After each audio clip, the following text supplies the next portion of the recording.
और आप ये जानते हैं कि आपसे अच्छी स्थिति आज उन श्रावकों की है जो श्वेत पट परंपरा में वैभव के मामले में दिखाई दे रहे हैं। क्या सत्य है? उन्होंने एक बात कही प्रवीण भैया, उन्होंने एक बात कही कि आप लोग जो हो, मतलब आप जो दिगंबर यहां दिखाई दे रहे हैं, वे लोग हैं, वे बीज बोना भूल गए हैं। वे बीज बोना भूल गए हैं और हम बीज बोना जानते हैं। हम अपनी जो कमाई करते हैं उससे दान देते हैं, उसका फल हम भोगते हैं। और आप दान देने की परंपरा को नष्ट करते जा रहे हो, इसलिए उसका फल नहीं मिल पा रहा है। बीज ही नहीं बोगे तो फल कहां मिलेगा? दान देने से पुण्य बढ़ता है और पुण्य से तुम्हें धन आता है। इसलिए जितना तुम कमाते हो, देखना, जितना तुम कमाते हो उसमें से कुछ राशि जो योग्य है उसको दान करते रहोगे तो तुम्हारे खजाने कभी खाली नहीं होंगे। एक बात और भी, कितने लोग को धनवान होना है? नहीं बोलेंगे अभी भी, अब तो बोल दो, अब तो तुम्हारे मन की बात है, अब तो आपके मन की बात है। ऐसा कोई व्यक्ति नहीं है कि धनवान नहीं होना चाहता, धनवान होना है। राजीव भैया, धनवान होना है ना, कितने ही अध्यात्म बढ़ो लेकिन धनवान तो होना ही है। ठीक है, अच्छी बात है। जब लौकिक जीवन में हो तो श्रावक को धनवान होना ही चाहिए। राजीव भैया, श्रावक यदि श्रावक के पास कौड़ी नहीं तो कौड़ी का नहीं, जिनमें श्रावक के पास कौड़ी नहीं तो कौड़ी का नहीं, और मुनि के पास ज्ञान नहीं तो कौड़ी का नहीं। ऐसे ही दिख रहा है जगत में। जो मुनिराज के पास ज्ञान नहीं है, साधना तत्व नहीं है, तो उन्हें कोई नहीं पूछता है। और जिस श्रावक के पास जेब में पैसे नहीं है तो उसकी कोई पूछ परख नहीं है। इसलिए यह भी सत्य है कि तुम्हें धनवान होना चाहिए। इसलिए तो तुम छोटी सी समाज और पूरे राष्ट्र के क्या, पूरे विश्व की नाम में दान कर रखी है। इस बात को मानते हो? क्या आप भारत में भी जरा से हो, पूरे नाक में दम करने वाले, पूरा व्यापार आप चलाते हो, पूरा देश को चलाने में आपका बहुत बड़ा सहयोग है। क्यों? पूर्व पुण्य तुम खर्च कर रहे हो, लेकिन वर्तमान में कमा के जाओ, नहीं तो पुनः ऐसे ही स्थिति ना हो जाए जैसे अन्य की है। कितने लोग ये सोच के आए प्रवीण भैया कि मैं अमुक परिवार में जन्म लूंगा। उदित, तुम सोच के आए थे ना कि मैं अमुक परिवार में जन्म लूंगा? एक ने नहीं सोचा था कि मैं अमुक परिवार में जन्म लूंगा। तो ये परिवार में क्यों जन्म मिल गया? अरे, पूर्व में कमाई की थी, तुम तो निर्णय ही नहीं करने वाले थे, नहीं तो कहीं पे मिलते रोड के किनारे, वहां जन्म हो जाता। अरे, जैन कुल में आए और उसकी महिमा नहीं समझ पाए तो फिर से पुनः वहीं रोड के किनारे नहीं मिलोगे। कितने लोग ये निर्णय करके आए थे कि हम अमुक परिवार में जन्मेंगे? किसने निर्णय कराया कि तुम अमुक परिवार में जन्मोगे? यही तो पुण्य था। इस पुण्य को कमा लो तो पुनः पुनः जैन कुल मिलते रहेंगे, नहीं तो कहां मिलोगे यह भी नहीं पता है। एक उपाय तो आपने जान लिया, जिन जिनकी गरीबी नष्ट करना हो, राजीव भैया, पहला उपाय है आचार्य विद्यासागर जी ने किसी को कहा, किसी ने उनसे पूछा, भगवान कुछ नहीं है मेरे पास, कुछ नहीं है, तो उन्होंने एक शब्द में उत्तर दिया, दान दो। अभिषेक बोल रहा है, भगवान आप आशीर्वाद दो, मेरे पास कुछ नहीं है। उनके मुख से निकला, दान दो। और उसने दान देना प्रारंभ किया। वह बहुत उच्च स्तर पे करोड़ों का दान देने वाला बन गया। इतने ही विमल सागर जी के पास ऐसे बहुत लोग आते थे, आचार्य विमल सागर जी, जिनके पास वाक सिद्धि थी। उनसे जब पूछा जाता था, क्योंकि लोग तो सबसे पहला क्वेश्चन तो यही होता है, प्रश्न यही होता है, महाराज कुछ नहीं है, घर की व्यवस्थाएं नहीं चल रही, कैसे अच्छा हो। वे सबके लिए उपाय बताते थे, और जिन्होंने उस उपाय को किया है, उस दिन का दिन है और आज का दिन है, कभी पलट के नहीं देखा। ऐसी वाक सिद्धि थी। ये सबसे पहले यदि धनवान होना है तो रात्रि भोजन का त्याग कराते थे।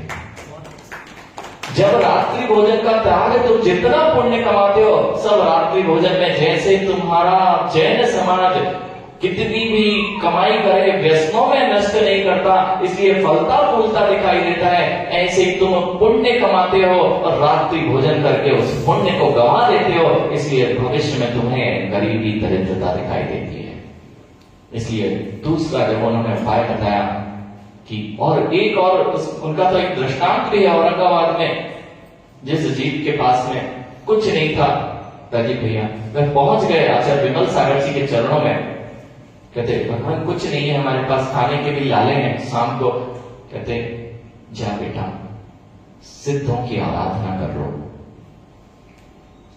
सिद्ध चक्र विधान कर लो। जिसके पास कुछ नहीं वह सिद्ध चक्र विधान कैसे रचाए? लेकिन ये पता था गुरु ने जो कहा है उसके वचन कभी अन्यथा नहीं हो सकते। बस अपना पूरा जो भी था सब बेच बाच के सिद्ध चक्र विधान कर दिया। आज भी उनके पुत्र आते हैं, वे उनके पुत्र हैं और जिन्होंने उस सिद्ध चक्र के विधान के बाद कभी पलट के नहीं दिखा, किसी प्रकार की गरीबी नहीं रहेगी। लेकिन क्या श्रद्धान उदित, ये महाराज जी तो प्रवचन दे रहे हैं ना, इससे थोड़ी ना कल्याण होना है, अभी तो जाके वही करना है, कौन आएगा अभिषेक करने सुबह से उठ के, ये तो सब बातें हैं। तुम करना कुछ चाहते नहीं हो और चाहते हो कि जादू पिछड़ी आए और सब भगवान धन लाए और तुम्हारे तिजोरी में रख के चले जाए, ये भी संभव है। लेकिन जो मेरी बात मान लिया, जो गुरु की बात, देवसात गुरु की बात मान ले, तो ऐसा भी संभव है कि तुम जिस नगर में धरती को खरीदोगे वहां छोट फावड़ा लगाओगे और वहां खटके लगाओगे। कुछ कमाई नहीं करना पड़ेगी, कुछ कमाई नहीं करना पड़ेगी, पुण्य की कमाई इतनी गाढ़ी कर लो कि जहां जाओ वहां लोग तुम्हारे हाथों पर क्या तुम्हें राज सिंहासन देने तैयार हो जाए। पुण्य की कमाई से होगा, पाप की कमाई में लगे हो और सोचते हो सारा वैभव मिल जाए। दो उपाय आपने सुन लिए हैं, तीसरा उपाय और सुन लो। जिनमें पैसा तो देखो किसी को भी चाहिए, जीवन चलाना हो अथवा वह संसारिक है, तो दिगंबर योगियों के अतिरिक्त इस संसार में ऐसा कोई नहीं दिखता जो पैसा ना चाहता हो। पूरा जगत खो जाना अभिषेक, मात्र एक दिगंबर योगी ऐसा मिलेगा। एक छोटे से भिखारी के पास भी हजारों रुपए मिल सकते हैं, लेकिन दिगंबर योगी एक ऐसा होता है जिसके पास एक फूटी कौड़ी भी नहीं रखता है। फिर भी तुम सोचते हो पैसे से बहुत सुखी जीवन चलता है, लेकिन सबसे सुखी जीवन यदि किसी का होता है तो है जिसके पास फूटी कौड़ी नहीं, ऐसे दिगंबर योगी का होता है। इसके पास फूटी कौड़ी नहीं कपिल, वो सुखी, और जिसके पास करोड़ों हैं अरबों हैं उससे मिलके आओ। बेटे बात नहीं मान रहे, बेटे व्यसनों में है, पति पत्नी से बनती नहीं है, घर में सुबह से संक्लेशता का माहौल है, व्यापार में घाटा लग चुका है, रोग से पूरा शरीर ग्रस्त हो चुका है, डायबिटीज है तो कहीं बीपी की प्रॉब्लम है तो कहीं हार्ट अटैक, अब भोजन करने के लिए भी पतली रोटी दाल रोटी, उसके अलावा कुछ मिलता नहीं है, करोड़ों का सुख भी सब व्यर्थ है। इसलिए कमाई के पीछे भागते रहोगे और अपनी जीवन को केवल कमाई में लगा दोगे तो कमाई तुम्हारी ऐसे ही निकलेगी जैसे इन लोगों की निकल गई। क्यों? हमने कमाई करना है, रात रात भर लगे पड़े हैं, अपनी पूरी जीवन चर्या को बगाड़ के रख दिया है। सुबह क्यों नहीं मंदिर आते? रात में महाराज 3 बजे तक काम करेंगे, सुबह मंदिर कैसे आएंगे? पहले अपना स्वास्थ्य खराब करो और जितना कमाने के लिए कर रहे हो वैसा रात बाद में जाके अस्पताल में लेके आ जाओ। और गुरु समझा रहे हैं, महाराज तो बोलते रहते हैं, अरे बेटा कर लोगे, मान लोगे तो तुम्हारा जीवन सुंदर हो सकता है।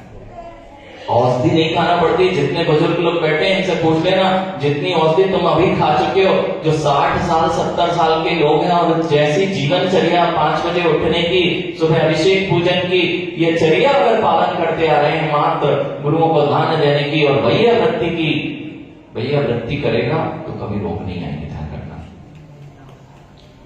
निश्चित ने वैया वृत्ति करेगा सो निश्चय। जितने लोगों के हाथ पैर कष्ट आ रहे हैं इनने पहले भी भैया वृत्ति नहीं की और अभी भी नहीं करेंगे, तो ऐसे ही रोगग्रस्त शरीर मिलते हैं। क्या करना है? पुण्य की कमाई कर लो। अभी भी युवा हो, हाथ पैर चल रहे हैं, पुण्य कमा लिया तो बैठे बैठे सब कुछ मिलेगा, और पुण्य नष्ट करते गए भोगों की नाली में तो सब कुछ नष्ट हो जाएगा। तीसरा उपाय भूल गए क्या? तीसरा उपाय भी चाहिए ना? कितने लोगों को तीसरा उपाय चाहिए?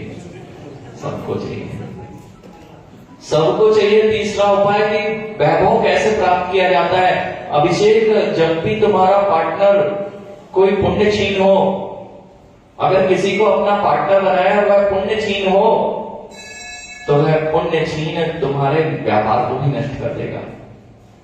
ऐसे को पार्टनर बनाया कि पुण्यक्षीण है, बेचारा उसका पुण्यक्षीण है, तुम्हारे पुण्य को भी वह दबा देगा और पुण्य तुम्हारा भी खर्च हो जाएगा और तुम्हारे हाथ में से जो था वह भी चला जाएगा।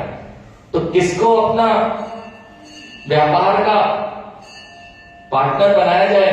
तो कहते हैं पुण्यशाली जीव को अपने व्यापार में रखोगे तो तुम्हारा व्यापार बढ़ेगा। और इस जगत का यदि व्यापार पुण्यशाली के होने से बढ़ता है, यह बात तो स्पष्ट है ना। जिसके पास पुण्य होता है उसके पास सब कुछ आता है। पुण्यशाली को पार्टनर बना लो। और पुण्यशाली तो पुनः उन श्वेत परंपरा से एक और बात सीखना है। उन्होंने कहा हम अपना पार्टनर जिनेंद्र भगवान को बनाते हैं। प्रवीण भैया, आप बताओ इस धरती का सबसे पुण्यशाली जीव कौन है? जिसके साथ में जिनेंद्र भगवान, जिसके साथ में जिनेंद्र भगवान, जिसने अपने व्यापार का पार्टनर जिनेंद्र भगवान को बना रखा है। अब बेचारा उसका पुण्य कहां डूब सकता है? इसका अर्थ यह है कि वह जो अपना धन भी कमाते हैं, तो जो धन पार्टनर के लिए होता है वो पार्टनर का ही खा गए पुण्यशाली का, तो तुम रोड पे ही आना है। इसलिए अपने जीवन में यह निर्णय करिए कि करना क्या है। पाप का फल किस किस को चाहिए? सबको पुण्य का फल किस किस को चाहिए? अरे खड़े तो कर दो। धन वैभव मिलेगा, सब कुछ मिलेगा, संपत्ति इससे ही मिलना है, बाकी किसी से नहीं मिलना। अच्छी स्त्री भी मिलना है ना, नहीं तो लूली काली लकड़ी और कहीं पे निशाना, कहीं पे ये सब भी पुण्य की वजह से नहीं मिलते, पाप के वजह से ही मिलते हैं। संक्लिष्टता नारी, घर में क्लेश करने वाली नारी, तुम तो बहुत अच्छा चेहरा देख के ले आओगे, लेकिन आ गई ना तो 2 दिन बाद क्या होते हैं, हम इससे अच्छे तो महाराज के पास होते हैं। हम बोल ही रहे